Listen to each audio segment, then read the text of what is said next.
Listen up, Australia, here are 10 good reasons to stand up for your rights and your health, and put a stop to fluoridation. 1. Hydrofluorosilicic acid, used for water fluoridation, is a toxic, hazardous, contaminated waste product from the processing of phosphate fertilizer. This untreated Schedule 7 poison, that can't be dumped anywhere in the environment, does not belong in our drinking water at any dilution. 2. World Health Organization dental data from hundreds of countries shows there is no difference in tooth decay rates between fluoridated and non-fluoridated countries, cities, and regions. Many large-scale studies conducted over the last 40 years also confirm water fluoridation does not reduce tooth decay, but rather increases dental fluorosis.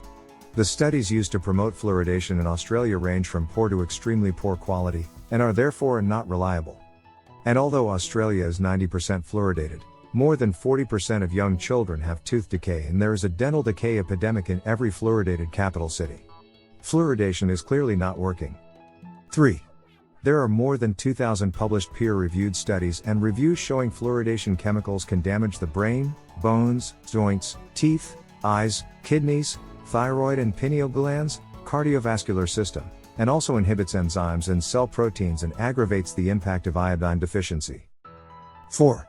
There are 58 studies showing fluoride damages the developing brain, including 11 studies involving fluoride exposures at or below those in Australia.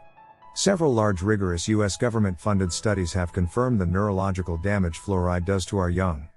5. Less than 5% of the world fluoridates their water.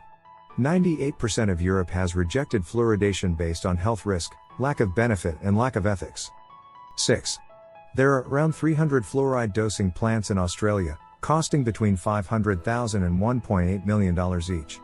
Together they cost around $50 million to operate each year, and these costs are inevitably passed on to the end user.